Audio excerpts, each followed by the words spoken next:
Thanks. Well, welcome everyone to the AHRQ EPC April 2022 Grand Rounds. We are very excited for this meeting.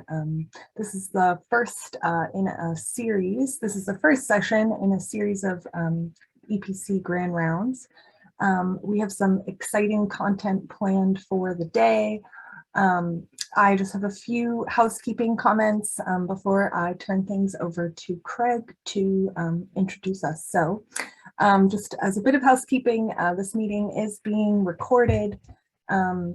Next slide, please. This event is also a CME accredited event, and none of our speakers or planning committee have anything to disclose. If you have not already signed up for CME, and would like to receive CME, I will drop our sign up sheet into the chat in just one moment. If I can get Zoom to do all the things I wanted to do.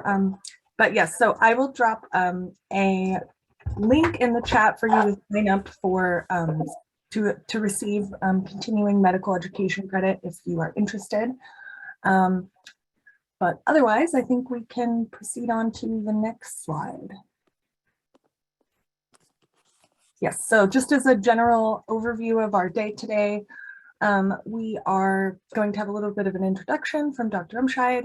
Then we will be hearing from Dr. Clancy for a keynote on past as prologue and lessons learned from the past to inform our future, followed by a panel session. We have some exciting panelists and an open floor discussion. So with that, I think we can hand over screen sharing responsibilities to Dr. M.P.H. Okay. All right, I'm attempting to share my screen and it says I cannot share. Let me attempt this again. All right, I think this is it.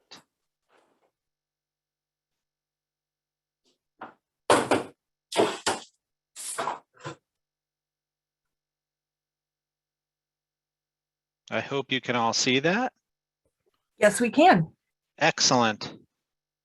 I'm going to shrink my window here. Thank you everyone for joining. We're really excited, as Celia was saying, that we're able to put on this Grand Round series. It's the first AHRQ EPC Grand Round series, and it's the first in a series that we've set up for 2022 in recognition of the program's 25th anniversary. And what makes this series even more special is that beyond all of our EPCs across the country, we've also invited many others from the evidence synthesis community, particularly in the US, to join us for this series. And I see many of your faces on the call today, those from US Cochrane, US GRADE, GIN North America, Society of Research Synthesis Methods, the VA Evidence Synthesis Program, many different programs we've invited, and we're excited to have you. And what I thought I would do in the few minutes that I have at the top of this Grand Rounds is just to provide a very brief introduction for the few of you who may know less about AHRQ and the EPC program. But mostly I want to take the opportunity to celebrate some of the accomplishments of the EPC program over the last 25 years. If this isn't an excuse to celebrate and recognize the accomplishments of the program, I don't know what is. So I definitely wanted to take this time to do that and really recognize all of the achievements of those who have led and supported and contributed to the program over the last 25 years, many of whom you'll hear from, including in our keynote and in our panel today. So I'm going to go to the next slide. I think all of you know that AHRQ is in Health and Human Services in the federal government, and it's one of 11 divisions. And what differentiates AHRQ from the other divisions in Health and Human Services is that it's focused on healthcare delivery, whereas NIH is focused on specific diseases, and FDA is focused on drugs and devices, and CDC is focused on public health. AHRQ's mandate is really about healthcare delivery. And many of you know the mission of AHRQ. It's to produce evidence to make healthcare safer, higher quality, more accessible, equitable, and affordable, and to make sure that evidence is understood and used. And the vision and the mission of the AHRQ EPC program grow directly from that mission of AHRQ itself. For the EPC program, the vision is that all healthcare decisions are based on the best available evidence, resulting in the best health outcomes possible. And the mission is to transform healthcare by increasing the quality, availability, and use of evidence via rigorous and actionable evidence synthesis.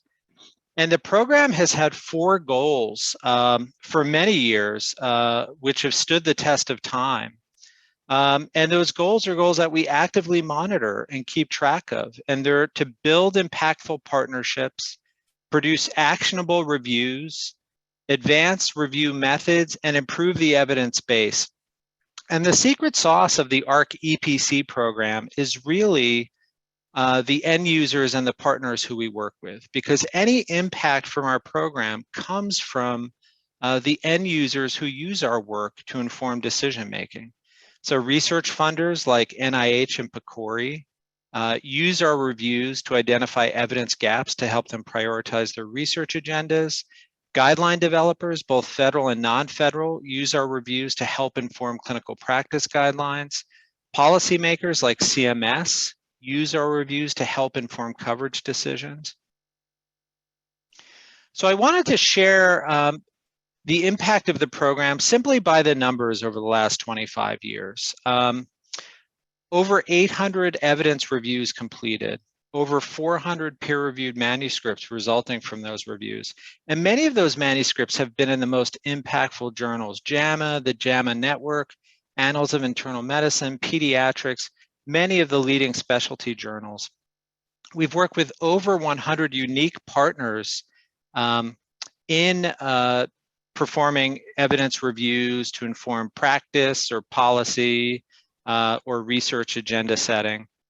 And this work has informed approximately 200 USPSTF prevention guidelines, 200 clinical practice guidelines, 35 national coverage determinations by CMS, 40 NIH research prioritization meetings.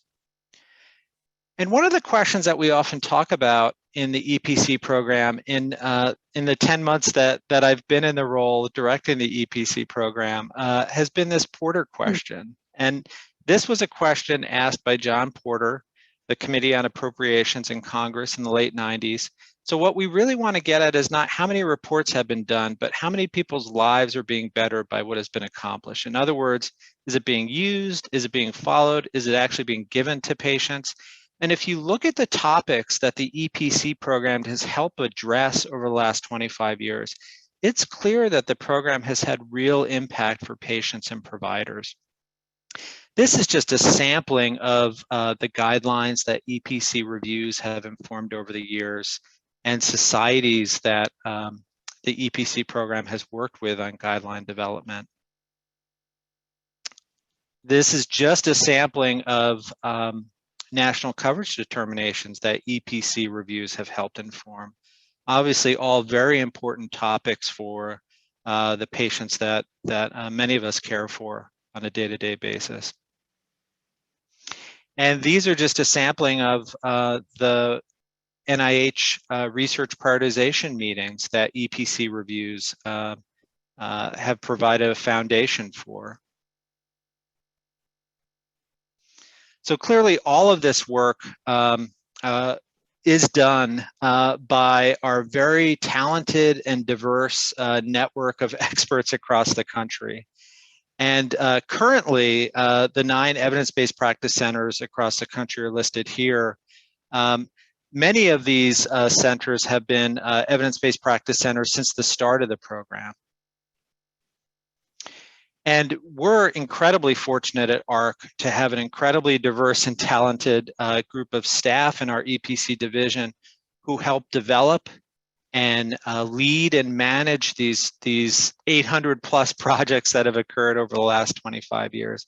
And this is a snapshot of our current team here.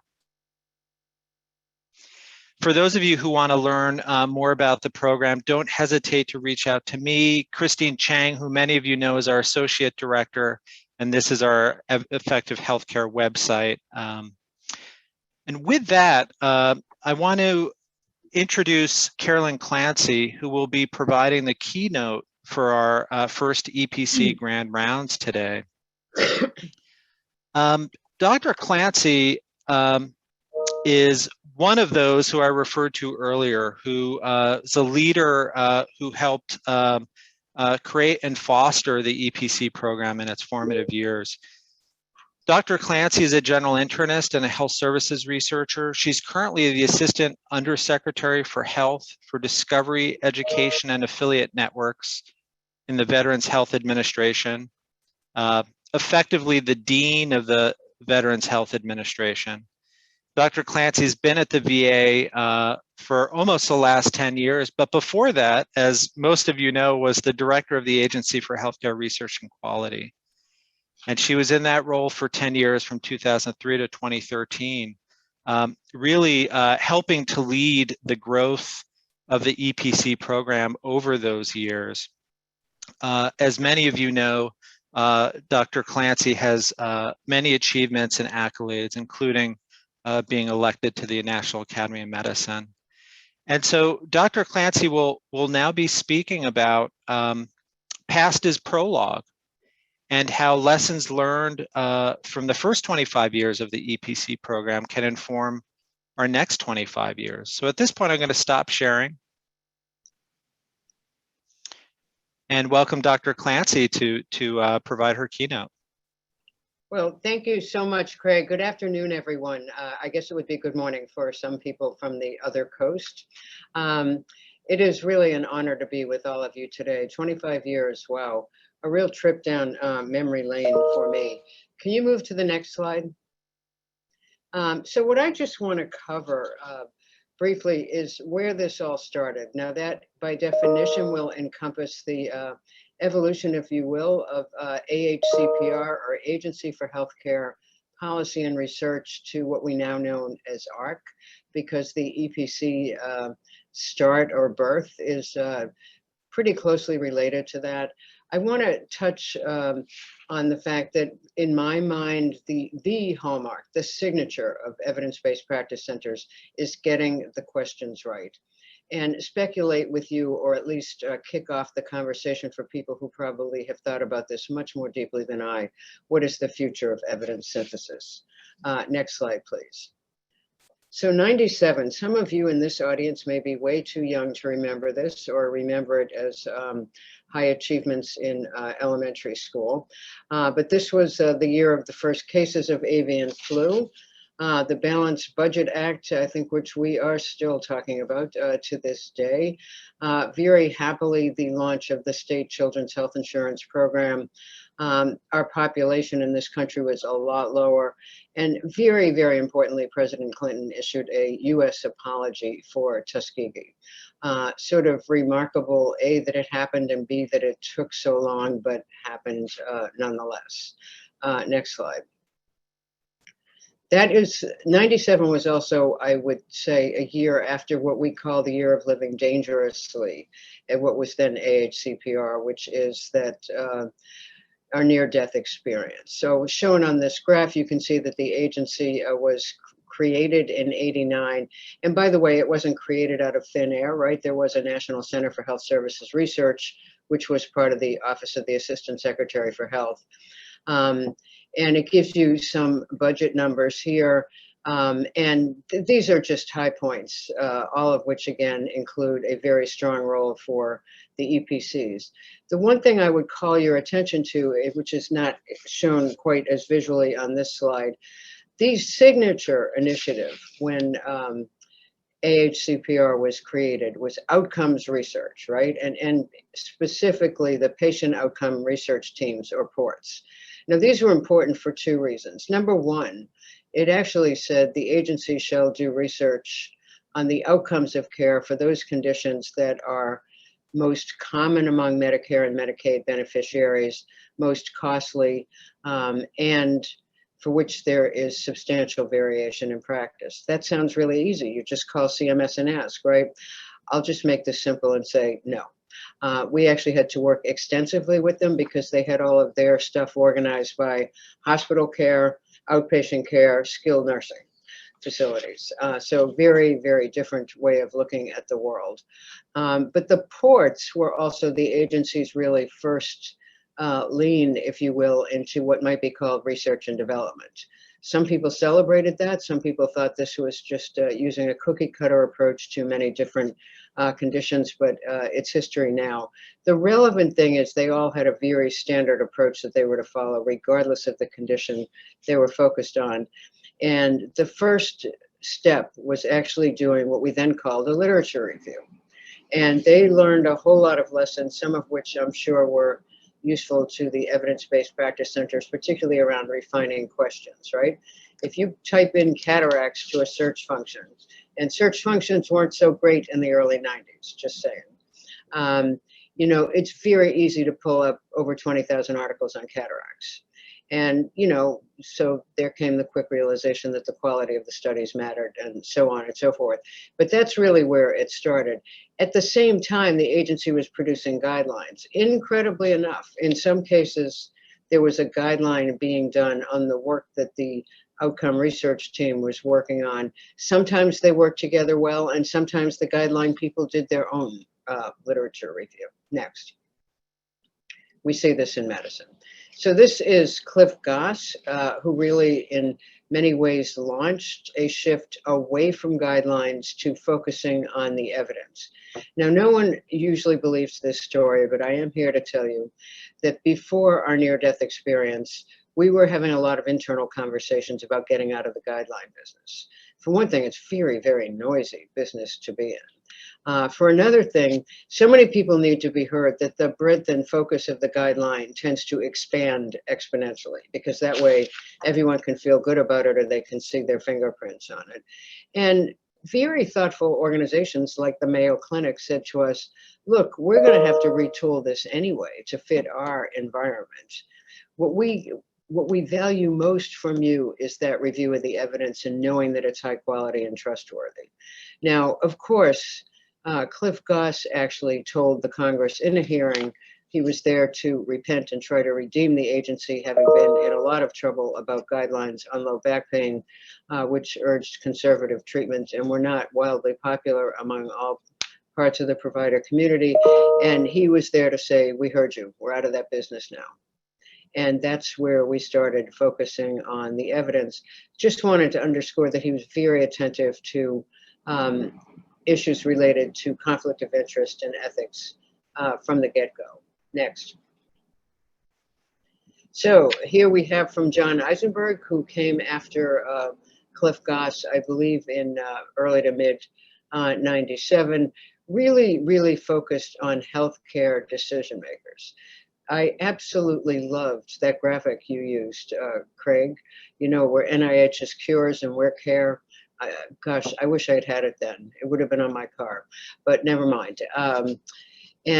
But John was really terrific about focusing on this is to give clinicians the best possible information. What someone I think very highly of referred to as tools, not rules. Next slide.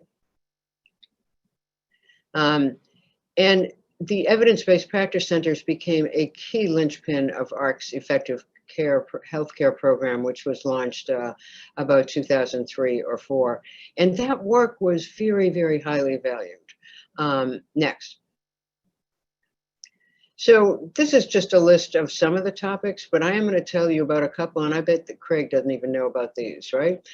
In 2001, before 9/11, the agency is given about $5 million to focus on the health system response to bioterrorism. Although HHS is spending a lot of money on this topic, none of it is about what is healthcare going to do. So we did actually fund some systematic reviews related to bioterrorism. You can look those up later.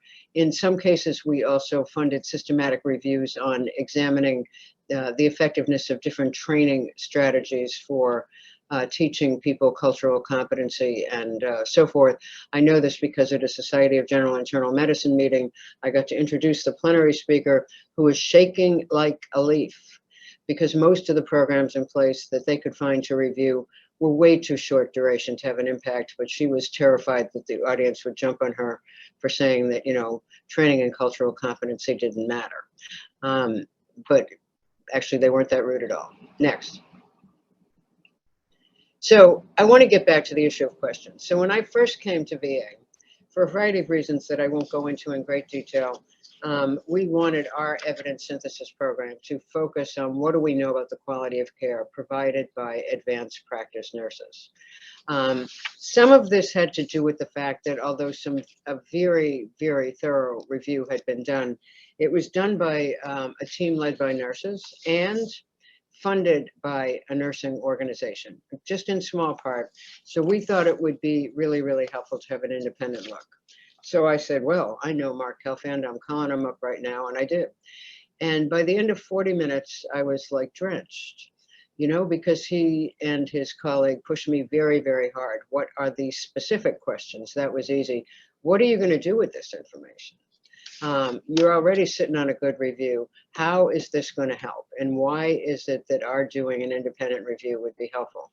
So I've told some of my colleagues here that story before.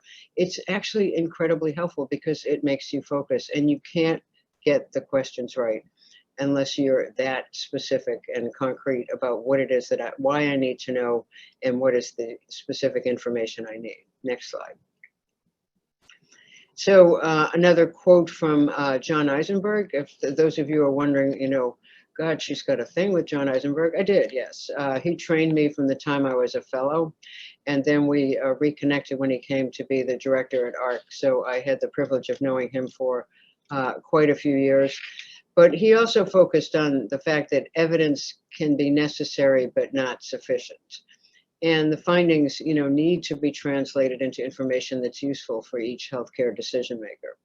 Now, what I recall about the earliest days of the EPC program was we were thinking that we weren't going to touch a topic that wasn't addressed by a leading professional organization. So the Academy of Family Medicine and many others would constantly be sending us questions and different topics to review. And I think at that time, our thought was that this work would be translated as clinical practice guidelines. In other words, we would be the evidence, but that endorsement function would be the role of the professional organization. And I think thinking about how this information is going to be used, it would be unwise to ever overlook that endorsement function. It is not always going to be about guidelines, but it's a very, very important key. Next slide. So this is just another quote from John talking about the fact that most docs were trained in eminence-based medicine rather than evidence-based medicine. And it's very easy for those of us who really feel very, very strongly about evidence to, you know, chuckle when you hear that. For people who have trained and, you know, spent much of their professional lives there, it takes a little more thought to get past that. Someone can tell me perhaps in the chat, is this building still called the Eisenberg building, or when our lease ended, was that the end? I'm just curious. Next slide. So the future.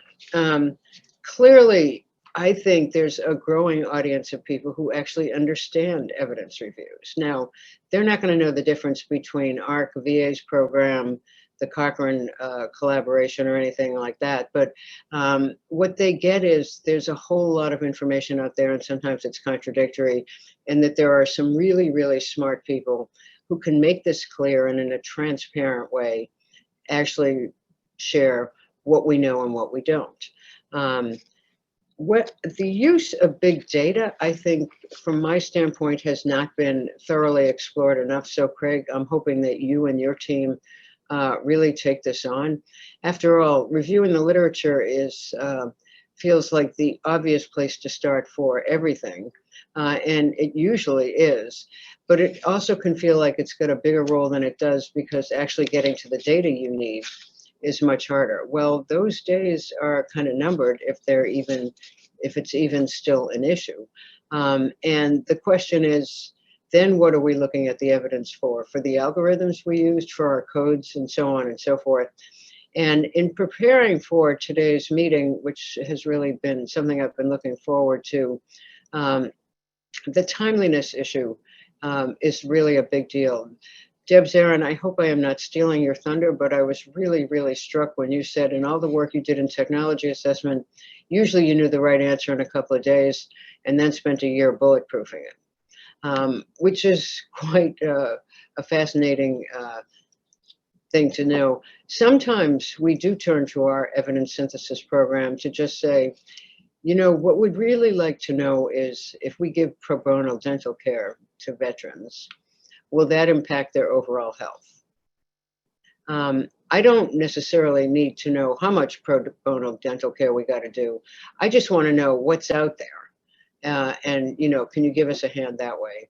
But I do think the faster that people can get results, even if it's preliminary, would make a great deal. Now, the balancing act, of course, is a voice for stakeholders. And again, it comes back to that endorsement function, right? Because everything we do in healthcare, whether it's policy, whether it's what kind of care you're buying, whether it's what treatment choice should I make, is all about trade-offs. And it's about attention to both beliefs and evidence.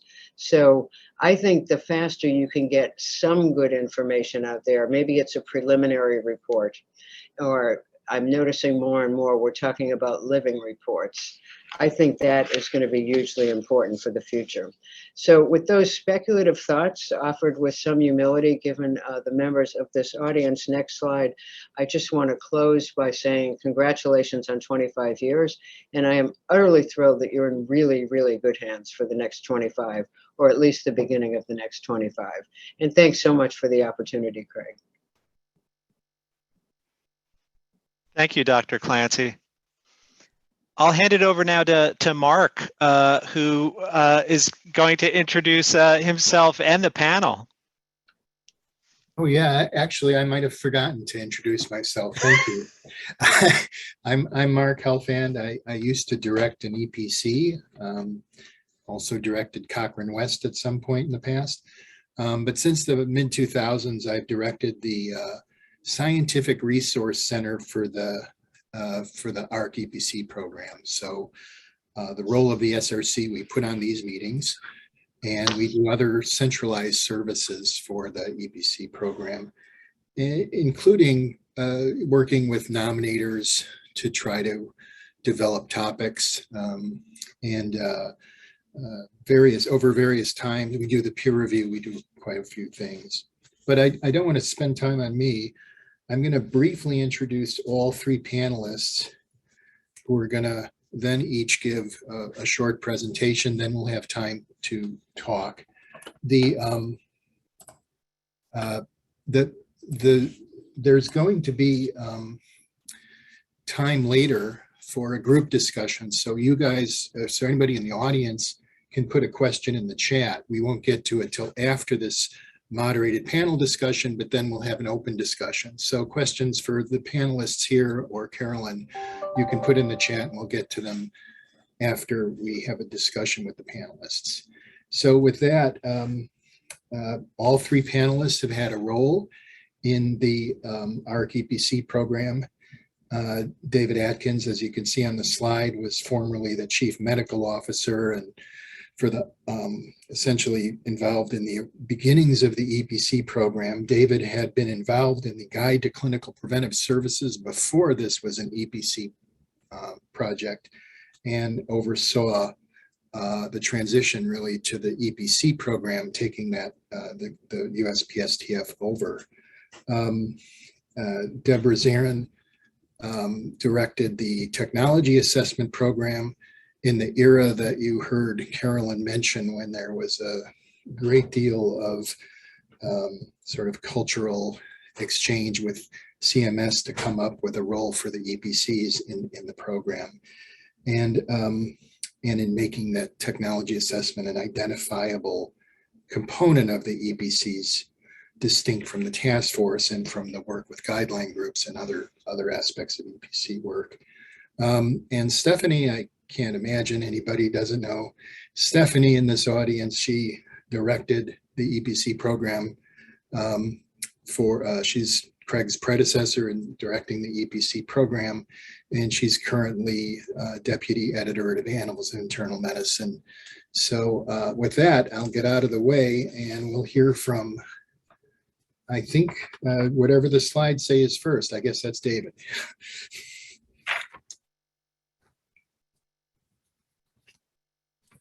Thanks. Can people hear me okay? Yep, we sure can.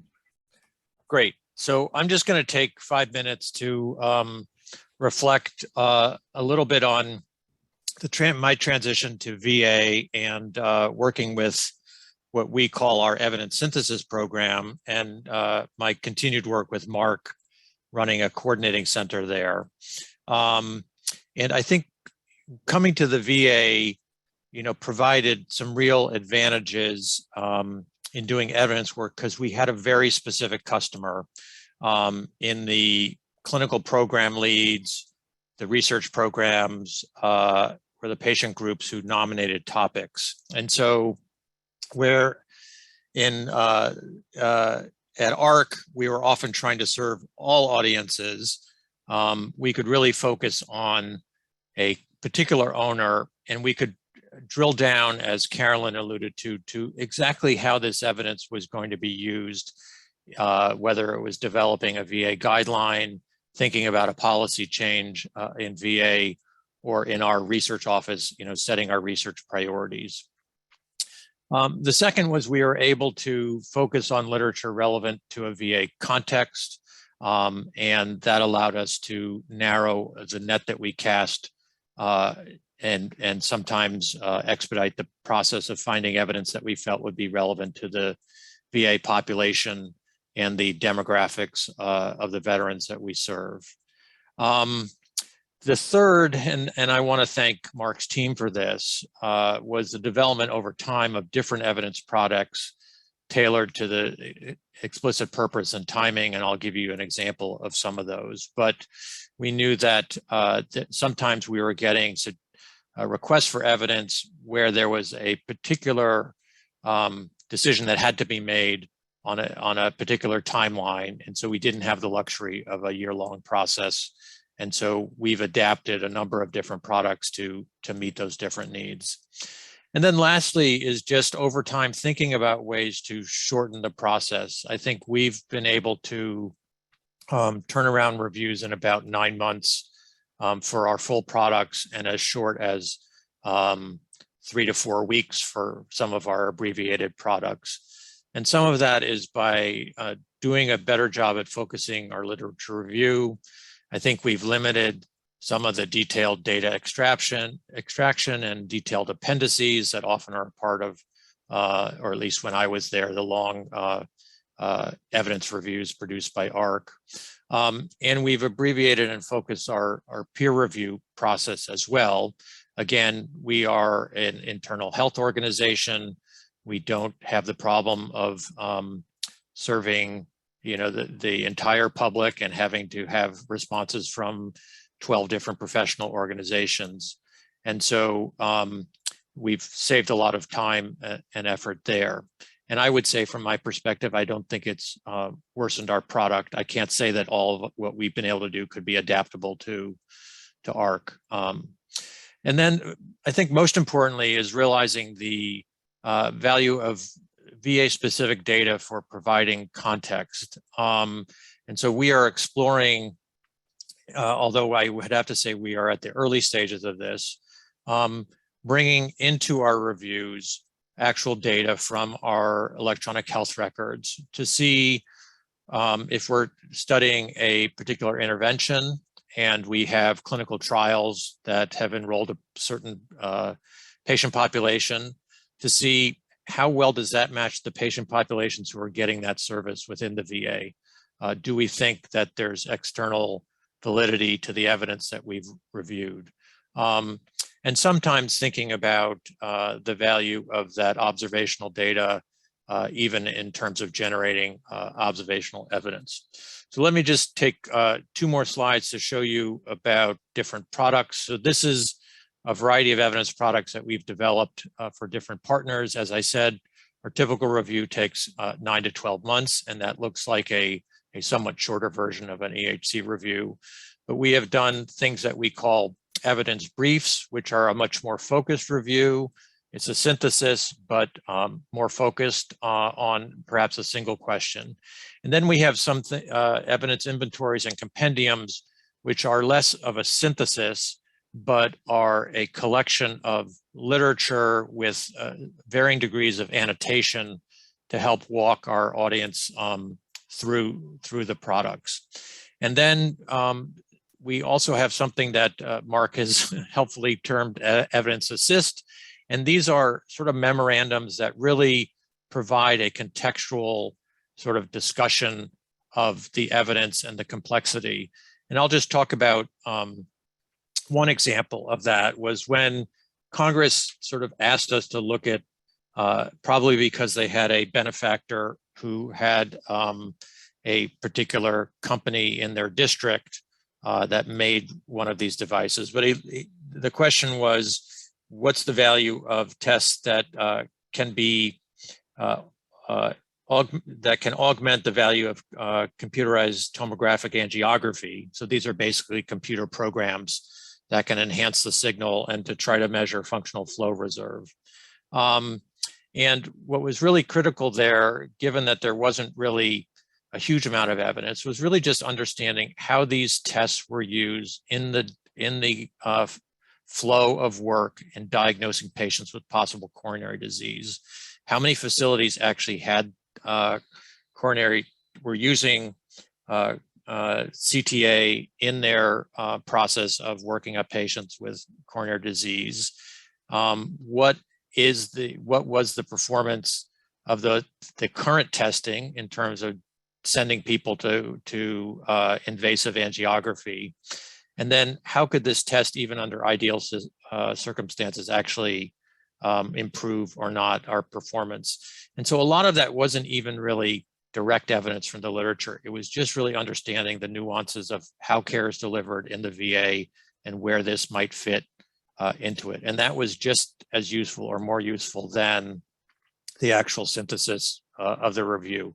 And the challenge of that is that requires a different level of skill and clinical insight than many of the teams that are generating systematic reviews may have. Obviously, they draw in clinicians to provide consultation, but that really has to be the core of the review.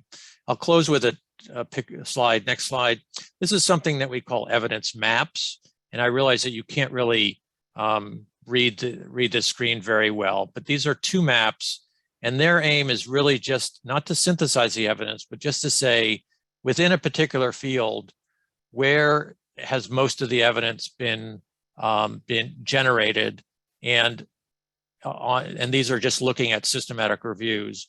Are they generally showing positive, negative, or neutral trends? So the first one is an evidence map of Tai Chi, and this is just commenting on the different things. So this big green arrow, this big green circle says that for falls, Tai Chi, there are a lot of systematic reviews, and they generally show a positive effect of, so it's not giving you, whereas here, this is diabetes, and that's showing no effect, or even a negative effect. And here is an evidence map for massage for pain.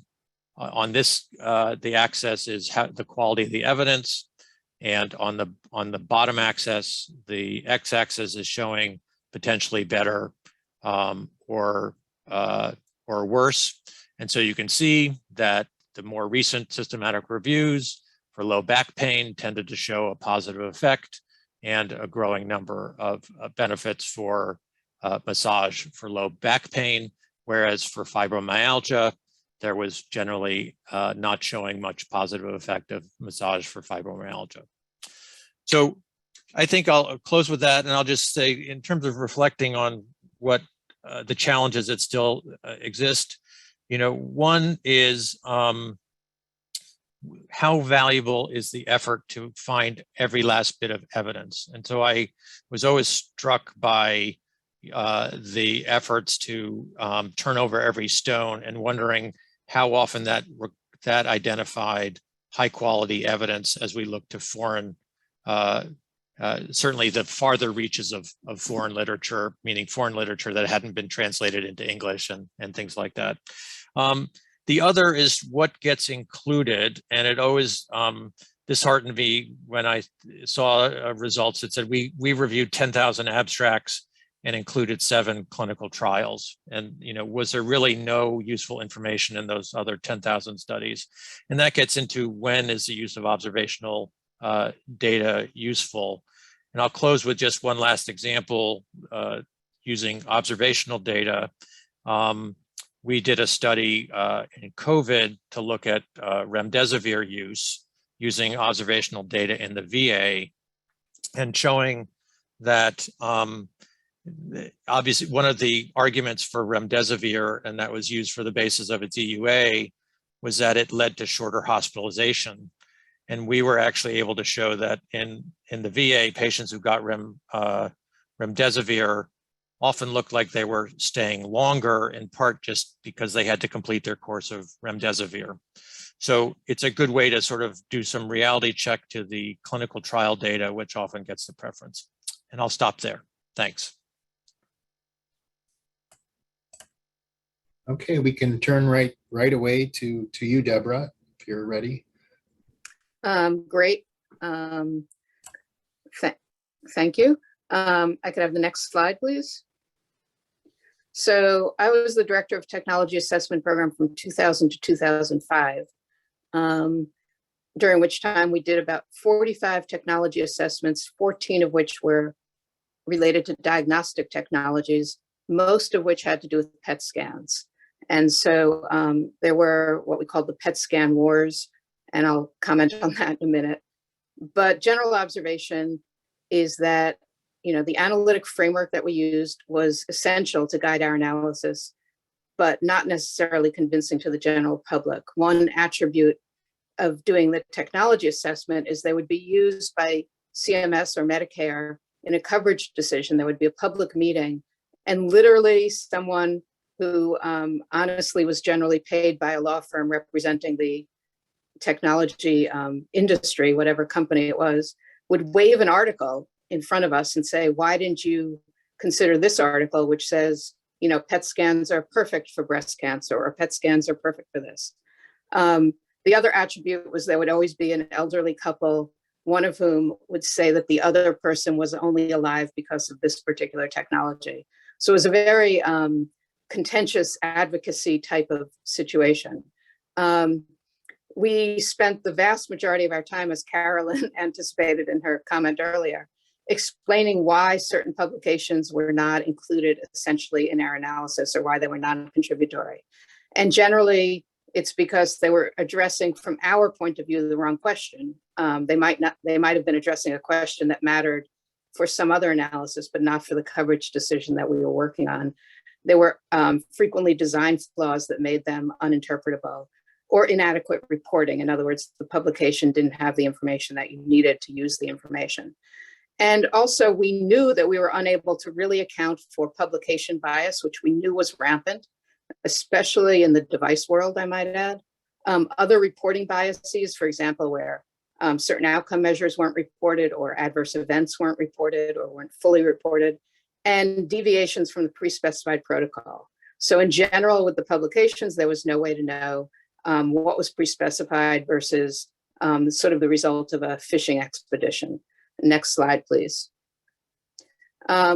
It's interesting that the same 5 years that I was doing this at AHRQ was when these, what I call the foundational scandals for trial registration were brewing. And I went from AHRQ to be the director of clinicaltrials.gov. And when I was there, we called these the foundational scandals, because they really prompted first the International Committee of Medical Journal Editors and later Congress to require trial registration. And they were the X's, Celebrex, where there was a sort of famous example where a JAMA article was published showing that Celebrex was less likely to cause gastric ulcers than comparator NSAIDs. But it turns out there was a change in the primary outcome measure that was unknown to both the editor of JAMA, Kathy DeAngelis at the time, or any peer reviewers or readers. Vioxx, where there was a lack of reporting of serious adverse events that, again, the New England Journal had no way of knowing about, and readers of the New England Journal had no way of knowing about. And Paxil, where the predecessor of GSK, I think it was SmithKline Beecham at that point, had done about 9 studies of Paxil in children, in depressed children, and they only published one of them. And the one that they published was published with all sorts of distortions in it. But you couldn't tell from the published literature that this was going on. It was revealed through other means, sometimes lawsuits. And clinicaltrials.gov really grew up, if you will, designed to help with these issues by requiring or providing an ability to have trial registration, which had the key protocol details, ultimately summary results reporting, and finally the addition of the full protocol and statistical analysis plan. I'll say that Mark, everyone has mentioned you as being pivotal in what they've done, and Mark was quite pivotal in helping us to develop the results reporting framework that we used. Next slide.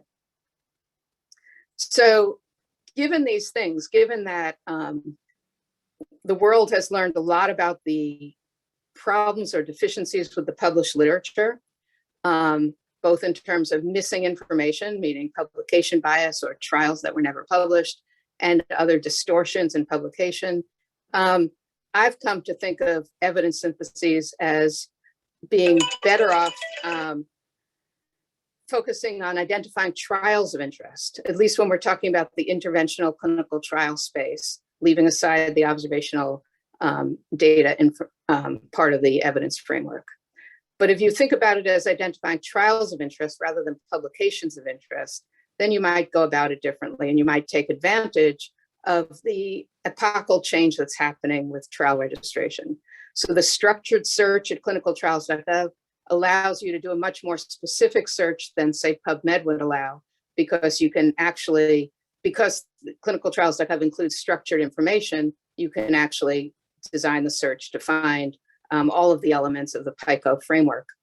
You could identify key protocol details and track their progress, and directly characterize the loss due to non-completion, et cetera. So you can see the trials that were registered but don't have results for. You could understand how many participants there were, what the outcome measures were, and what might have happened. Then the summary results of clinicaltrials.gov can be assessed using information from the registration and other places by comparing the results with the pre-specified protocol and by ensuring that there's a minimum reporting set. So you won't get secondary outcome measures masquerading as primary outcome measures, or you won't get the lack of reporting of a primary outcome measure, and you won't get outcome measures without adverse events. So if you think about using this to guide new evidence syntheses, you can identify trials of interest. Some of those will already have results either in PubMed, in the published literature, and or in clinicaltrials.gov. But you could also see what's coming down the pike, and you could guide your timing of new evidence syntheses or even a living review by understanding when a trial that might be designed to both be big enough or to address the exact question you care about might come along that would change your conclusions. So I will stop there. Okay, we're set up to hear from you, Stephanie. Are you ready? Yep. Okay. Hi, can you hear me? Yeah, so thank you for inviting me to be part of such a distinguished panel. Actually, you want to go back to the last slide. So it's really good to see familiar faces, or at least familiar names, since I can't see you. But for those of you who don't know, I'm Stephanie Chang. I was with the EPC program for 14 years, from 2006 to 2020. And as Mark said, I'm currently working as deputy editor at Annals, where I've continued working with systematic reviews and guidelines. And I have to say, having seen the wide variety of quality of systematic reviews that have come in, it's really made me appreciate all the work that the EPC program does even more. So I've also continued working with living reviews and living guidelines and have lots of thoughts on these. But I decided to use these few minutes to reflect on the past 15 years with the EPC program. But unfortunately, history can be seen best from a distance, and it's only been a year and a half. So I still feel a little too close to see the patterns and lessons for the future, but I'll do my best. So the next slide. So when I think of my time with the EPC program, it's most easily broken up into these 3 funding eras, some of which Carolyn kind of alluded to and covered. But I want to reflect on these from within the EPC program, and in particular, highlight again some of the underlying principles that others have alluded to. So I first came to the program in 2006 as it was in kind of its first big growth period. And Carolyn already talked about how the EPC program was primarily supported through AHRQ and the federal agencies to partner with guideline groups through the before 2005. But with MMA and kind of the creation of the effective healthcare program, it really started to grow. And you know, I feel like so Carolyn Clancy and David and Gene Slutsky and Yen Pin were kind of pioneers there, and so they I'm glad Claire was here to talk about that.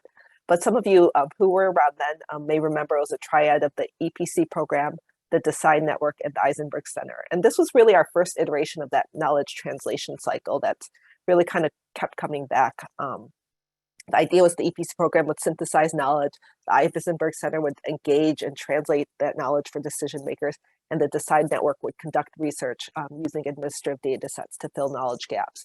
And so you'll see kind of echoes of this, you know, through what Craig was saying, through what Carolyn was saying, that this kind of the EPC program being part of this knowledge translation cycle has just been a kind of a repeated trend through its lifetime. And although the other legs of this program no longer exist, this just is it really set the cornerstones and principles of the EPC program. And we can see it in kind of the Mind the Gap framework and for the learning health systems. The next few years were a bit of blur. We had the tsunami of funding from the American Recovery and Reinvestment Act, the era, as we like to call it. It was short but intense, 2010 to 2012 about. And for those who remember, we did a lot of foundational work in this time on methods for updating reviews and continue to build on how to close the research gap to identify future research needs. And that work really kind of, especially with updating reviews, kind of has come back today with thinking about living reviews and continuous updates.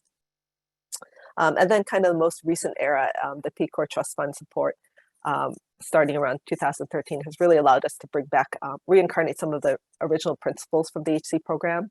For example, in the early days, we used to have a stakeholder panel where we heard from stakeholders what was important to them and what questions they had, and kind of, you know, those things. And so we brought this back, focused on learning health systems.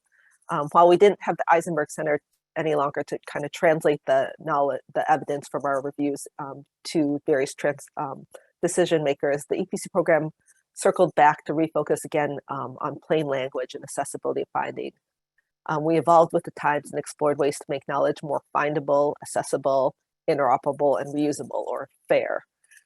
Next slide. So, you know, thinking back on each era, you know, I was trying to think of what I associate with each era, and each has its own set of legacies that I think are important to think back on, and not only about how we can build on those legacies, but also what are the principles that led us to each of those efforts that can guide us in the future. So many of the innovations came from listening to our stakeholders about what was important to them. So from our partners, we heard that meta-analyses of RCTs was not enough. We need to consider what observational studies had to offer as well. And as the systematic review community evolved, we evolved further to look at the different types of questions that were relevant to our stakeholders. As Carolyn pointed out, getting the question right is about most important, and something that I and the EPC staffs and SRC spent a lot of time thinking about. When a lot of the systematic review community world was asking about, you know, if something works, we began looking at comparative effectiveness. When others started looking at comparative effectiveness, we started looking at not just if something works, but how does it work and under what circumstances. While others focused on systematic review methods, we were committed to ensuring that systematic reviews are not just a standalone product, but a cornerstone in that knowledge translation cycle. That led us to developing methods for updating reviews, and then also closing the gap by emphasizing future research needs, engaging learning health systems, and by making systematic review data fair. Next slide. So I think this kind of, looking back at the 15 years, I think one hallmark of the EPC program is that we've always had the long game in mind. The systematic review is not the end game, but just a piece of the puzzle, as Craig's puzzle slide showed nicely. And I think we've continually innovated to ensure that we're addressing the questions that our stakeholders and partners have. Although the specifics may change, these core commitments have really maintained our program for many years, and something that I just hope that we'll continue to maintain going forward. So thank you, and I look forward to our discussion.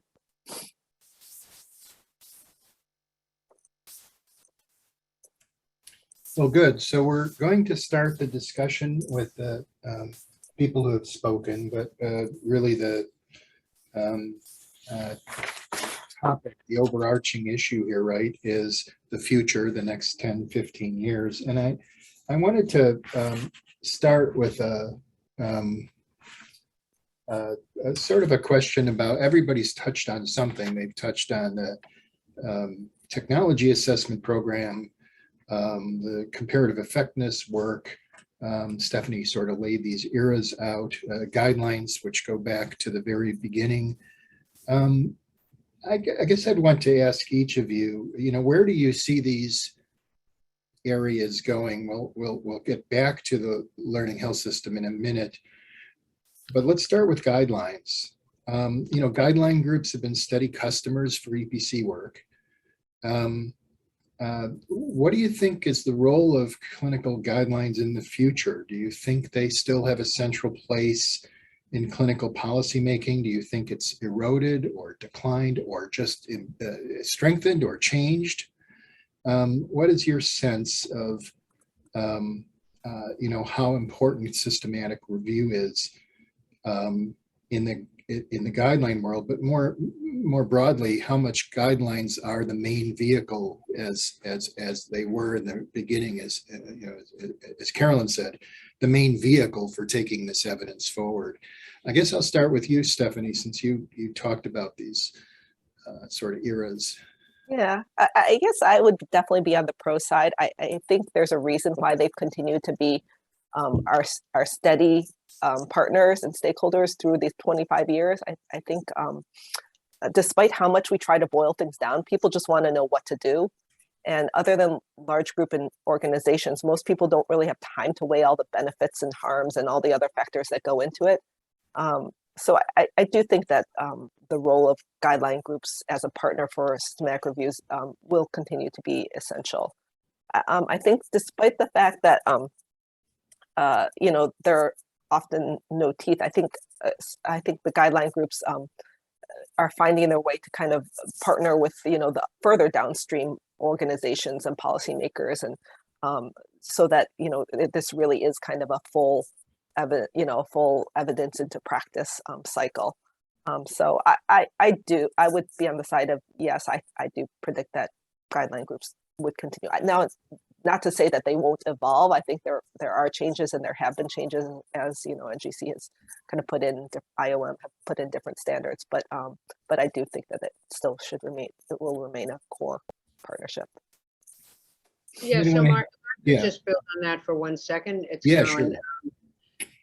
I agree with Stephanie because they are, how would I say, a sociologically accepted vehicle, right? And frankly, dealing with a lot of members of Congress on what feels like a continuous basis. At the end of the day, for many things, they want to know from the docs, thumbs up, thumbs down. And I'm using docs generically here. I mean, they want to know this from clinicians. Now, I think the wild card now, frankly, is the pandemic, right? I mean, one might argue that seeing data every day from Johns Hopkins and others, and the anchors on network news or however it is that you get your news, has all been now kind of driving towards a notion of everyone will be able to make their own personal risk calculations. Now, I, for one, would love that because it would give me a big break from continuous texts from my family members and so forth. So how do we quarantine when 2 people are infected and 2 are not, and we're all in the same house and stuff like that? What I do think is that in addition to guideline developers, I think infomediaries, which we had talked about vaguely at the time, but really didn't know how to crystallize that. But I think there are going to be a growing array of groups that want to use the evidence, whether that at various times is Consumer Reports, whether it is other kinds of organizations like AARP and so forth.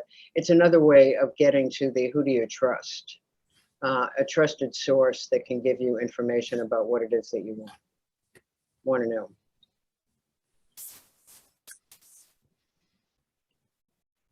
Let me yeah, go ahead. Sure.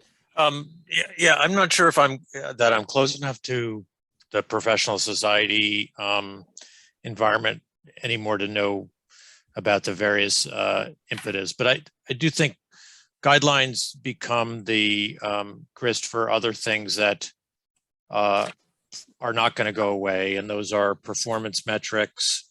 Another factor is sort of computerized decision support, and what things cause flags in the electronic health record, or what things might cause nudges. And then I don't know whether we're really people are always dangling this world of AI that will just automatically sift through the mountains of electronic health record data and replace guidelines based on systematic review. I don't think we're anywhere close to that becoming a reality. So I think guidelines will still have audiences, even if most of our residents are going to up to date, which probably has more influence on trainees than the organization's guidelines. Thanks. Yeah, let me ask the same sort of question about technology assessment. I think the culture of, say, CMS in the States and so on is very relevant to how they make decisions about coverage, and of course that extends to private insurers as well. Does anyone see anything on the horizon as far as a jump in the in the role of systematic reviews, a change in them, or some other kind of what do you see on the horizon for technology assessment in its sort of long-standing sense in the EPC program and CMS and so on? One, I'll just say that I don't know what's happened kind of politically between CMS and AHRQ in the last 15 years, but I think the Ajikanumab decision, the issue of Alzheimer's drugs and CMS, just like COVID put certain things about meta research into the everyday newspaper, all you had to do was be reading the New York Times and the Washington Post and be attentive to this issue. And you read a lot of what we would have called critical appraisals of the Ajikanumab studies, which is interesting because it got it right into the public domain. And I don't know if that, it seems to me that could be used somehow to give public support for careful, transparent technology assessments. I guess I'll note that there was no AHRQ involvement, I don't think, in the Ajikanumab CMS decision. So I don't know how that came about, but it's interesting to me that it was very much in the public domain. Yeah, we've often, I want to turn a little bit to the third area that people talked about the most, learning health systems, just by way of picking up on a couple things that people said. So, Deborah kind of mentioned that analytic frameworks may be helpful for structuring the problem, but went over like a lead balloon for the audiences and the technology assessment community. And of course, analytic frameworks started when we took on the preventive task force work and wanted to have tools, really methods for that. And so we had a manifesto, a methods guide essentially for the task force that was a journal article that was published. And then we started to do like the comparative effectiveness. And actually next slide, and then we can turn off the slides for a few minutes. And this is kind of what we wrote about how we developed the methods for the comparative effectiveness, approach the evidence from a patient-centered perspective, fully explore the clinical logic underlying the rationale for a service, something along the lines of, I think, what Carolyn mentioned about the interrogation that I gave her once about why she wanted a review. Cast a broad net with respect to types of evidence, placing a high value on effectiveness and applicability, and present benefits and harms for the compared alternatives in a way that decision makers can fairly assess the trade-offs.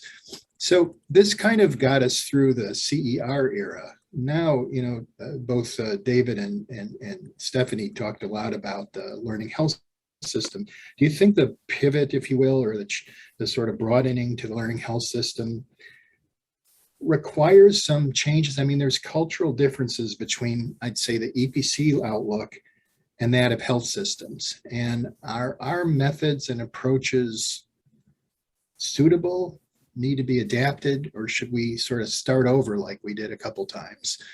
Stephanie, let's start with you. You were in the heat of it at AHRQ for a while. Yeah, no, it's a good question. I remember, actually, even before we had the pivot to learning health systems, I remember a stakeholder meeting many years before. It was my early days there, so I can't even remember who was there, but and we had a lot of people who are in the healthcare system, and they would and we were trying to give them the systematic review, and the response was very much, just tell us what to do. Like, we can't digest all that for you. And it made me realize, I think, as the kind of things evolved over time, the bigger learning health systems were more interested and able to digest the systematic reviews, or maybe even do it themselves. So like the Kaisers, or, the bigger organizations, they wanted to, they were able to understand or even do the reviews themselves. But those were the ones that were on the leading edge. And, the majority of health systems really were kind of further back, and they were just, just tell us what to do, or not tell us what to do, but they weren't able to kind of use the whole evidence-based approach. So, I think, and that's, and others on this call can talk more about kind of the evolution of working with guideline groups, but I think it was the same way. The ACP actually was probably one of the first ones that we worked with that was able to understand and use systematic reviews, and kind of over time, more and more kind of were brought on board. And, I think we're still evolving. It's still working in that way. So I guess the question is, can we do the same with learning health systems? Can we start with those that are the bigger organizations that kind of understand how to do this? And can we bring on the others? I don't know as Carolyn says, I don't have my crystal ball, but, I think that was our hope, that we would kind of do with learning health systems what we did with guideline groups. Of course, it wasn't just the EPC program, it was kind of this whole movement outside, and the whole movement in general. And I do think that it does seem like the world, or the same pressures that were on guideline groups are on learning health systems as well. But that, I guess, remains to be seen. I'm curious what others in learning health systems think about this. Well, David or Carolyn, we could say you're part of well, definitely part of a health system. We could say you're part of a learning health system. Do you have any comment on that? Well, I mean, it is interesting that, the biggest learning health systems like the VA and Kaiser have built their sort of own shops, sort of reflecting the fact that there are things that can't be answered by other existing reviews or guidelines, or that don't reflect, the current context. But as Stephanie says, most places don't have the resources or necessarily the expertise to kind of do things in-house. I do think, if you think about the original IOM vision of the learning health system, it was that all data,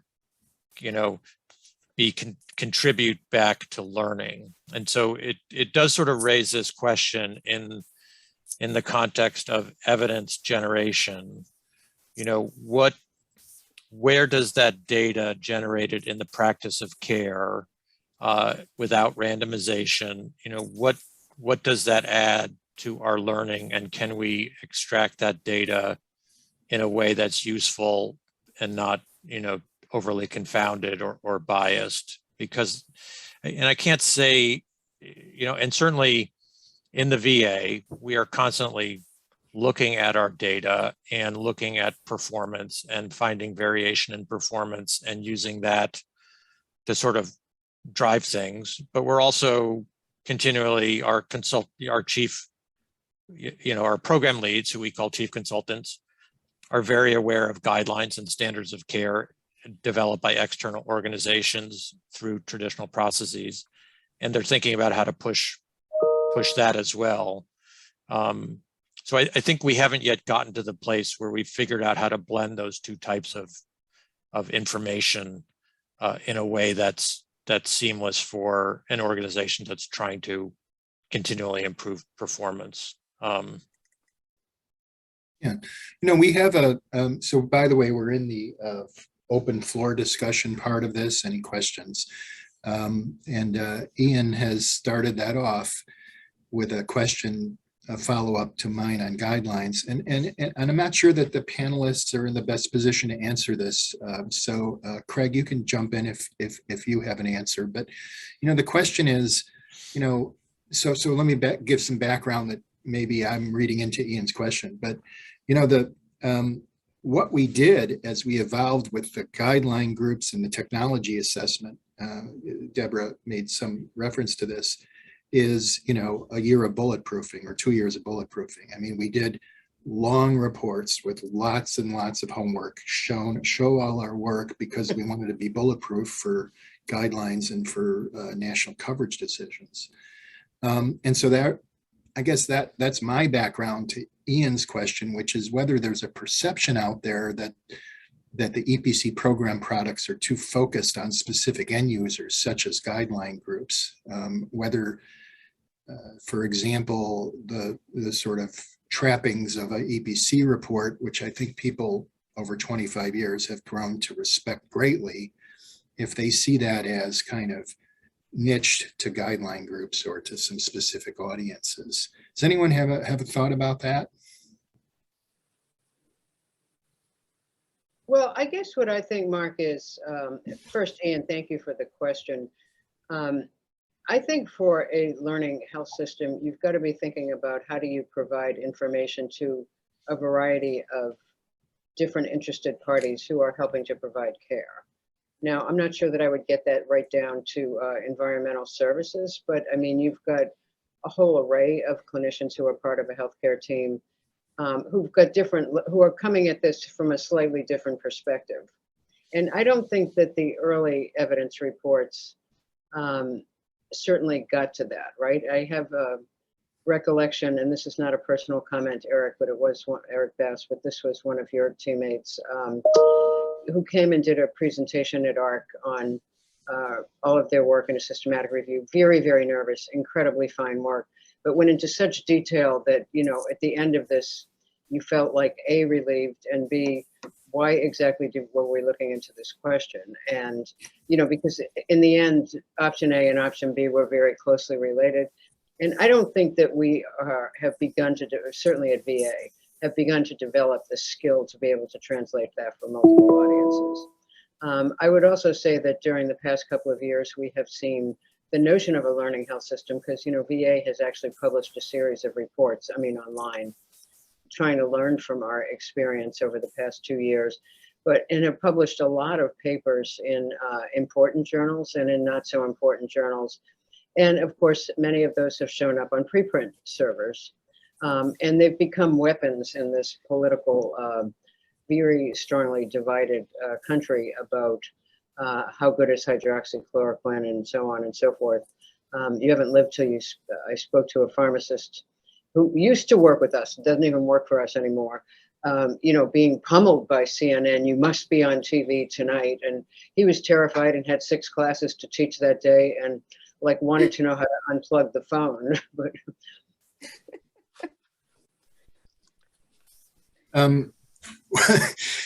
just a couple of thoughts about that. The maybe narrowly focused isn't really the right thing, but I think you almost turned it into too detailed, which is kind of the trapping of it. Is that a fair statement, Carolyn, of what?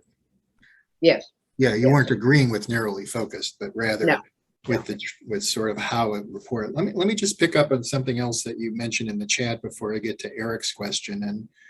And so also, Carolyn, you mentioned in the chat, I think it was you, about the analytic framework example, and it says we don't understand enough about the value of getting the fundamental questions right in a way that is easily grasped by all stakeholders. You know, what interested me about that comment, and I think it is your comment, right? Yeah. Yes. Yeah. You know, what interested me is that we spend a lot of effort in the last few years and going forward on presenting results in a way that multiple audiences can grasp. But we haven't, I don't know that we've talked nearly as much about changing how we get the function, how we get the questions right, or how we go about the topic, what we call topic development, topic refinement, and so on. And so, I mean, I think what's interesting here is that, you know, should we be looking at alternatives to organizing things by analytic frameworks and by whatever other organizing principles we've been using? Is that, maybe I'll ask you and also Deborah, if that's kind of what this is getting at.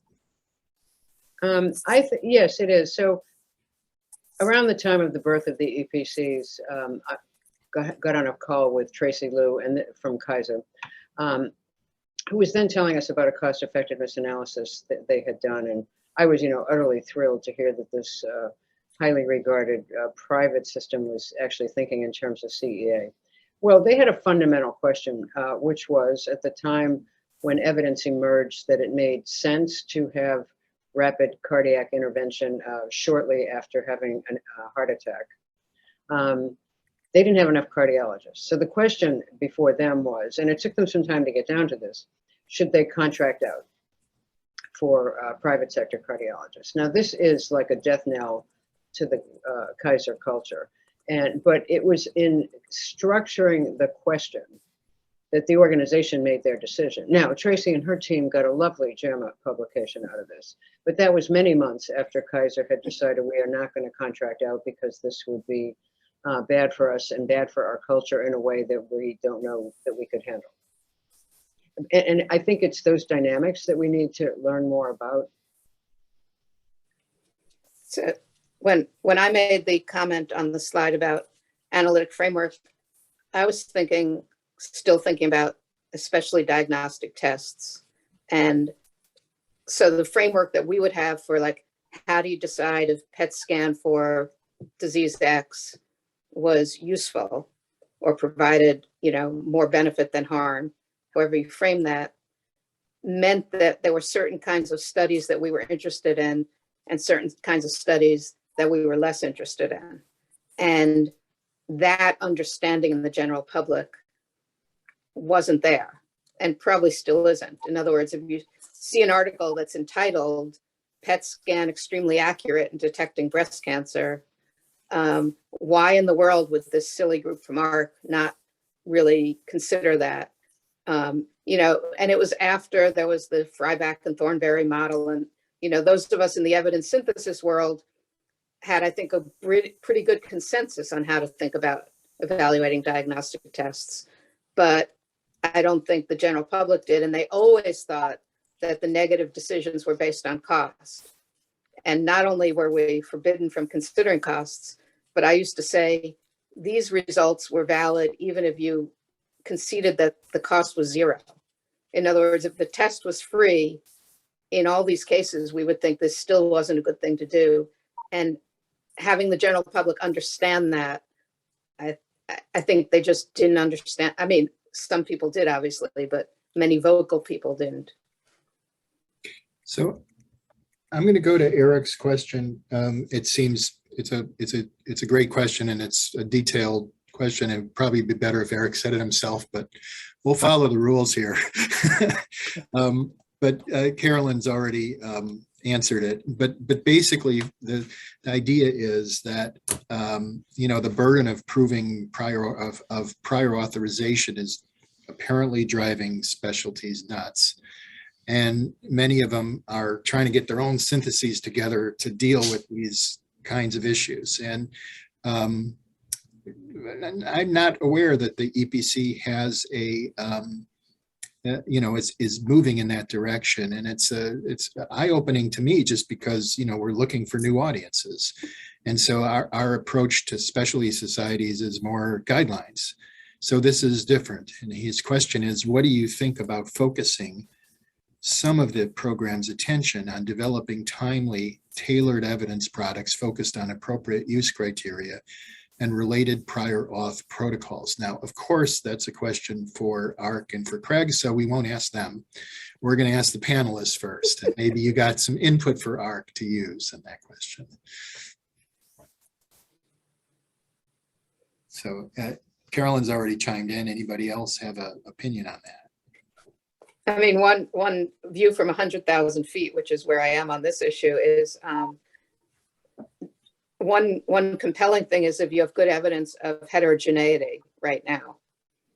I mean, colloquially in my life, hearing from friends with different insurance policies, I can see heterogeneity in depending on which insurance you have, when you need prior authorization, when you don't.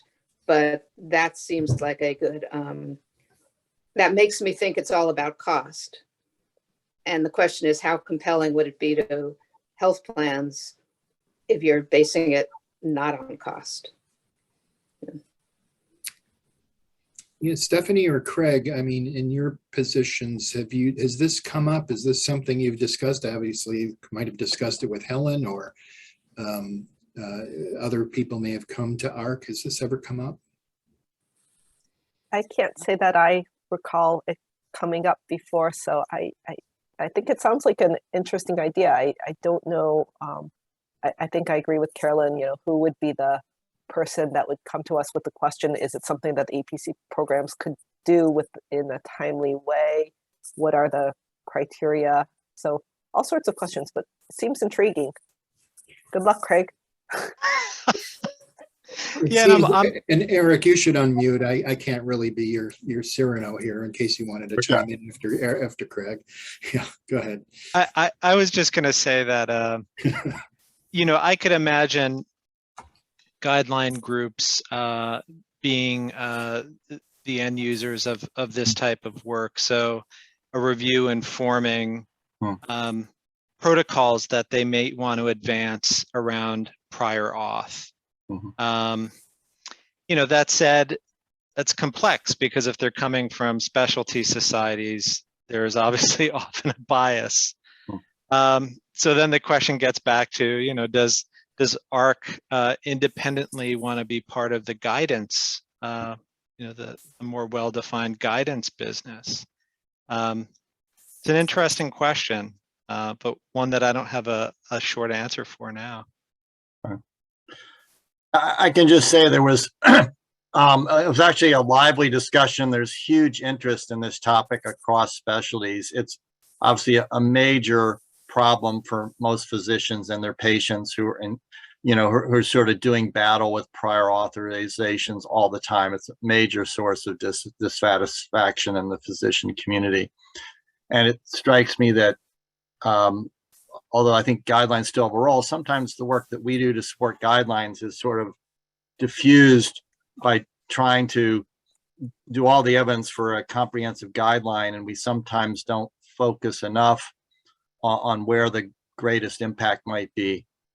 And it just occurred to me, sort of listening to that meeting and jumping into this meeting, that there's an opportunity here where by focusing on something that's a really big problem in most specialties, we could come up with maybe a tailored product.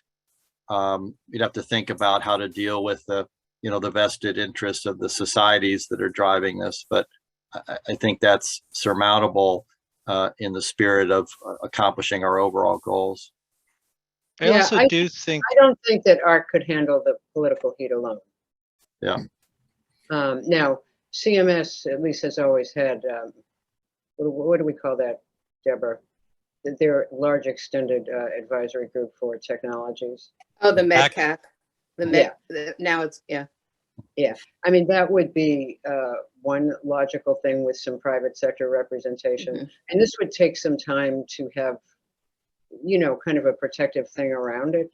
Because let's be honest, some of these specialty societies maybe should be told no sometimes.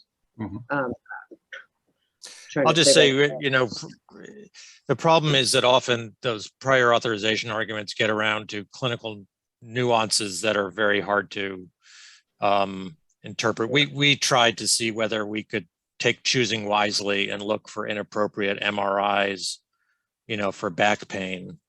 And a lot of the details just aren't easily extractable, you know, from the medical record. The thing that makes it, you know, what makes a clinician worry about somebody's back pain that's not routine. So I think it would be worthwhile maybe, but very challenging to figure that out.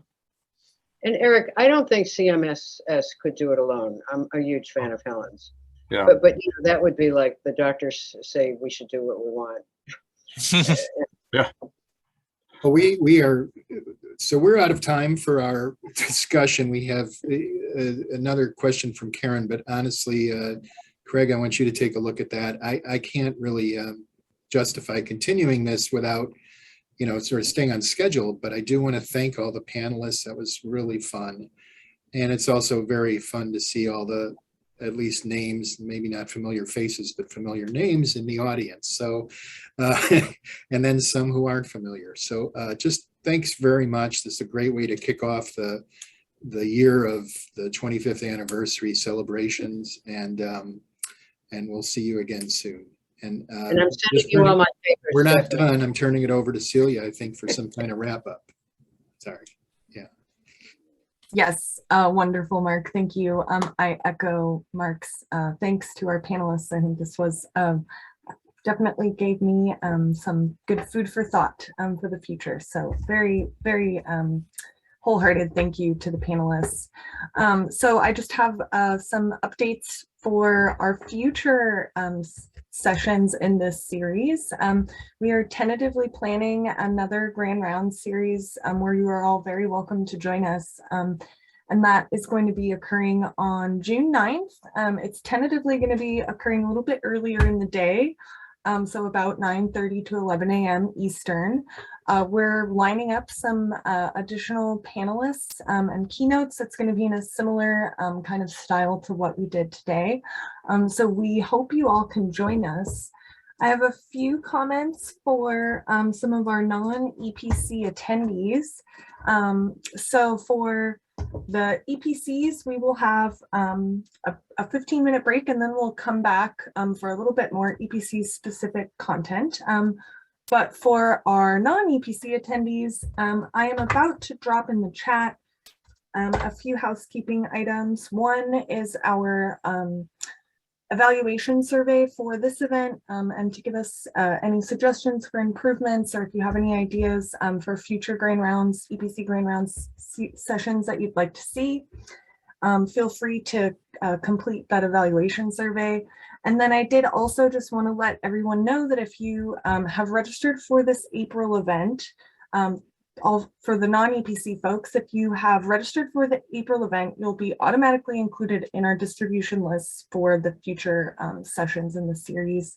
If you need to edit your registration, you can email our lovely research assistant, Eddie, or you can use the link that I've also dropped in the chat. So thank you, everyone, and we'll look forward to seeing you all in a few weeks for our next Grand Round session.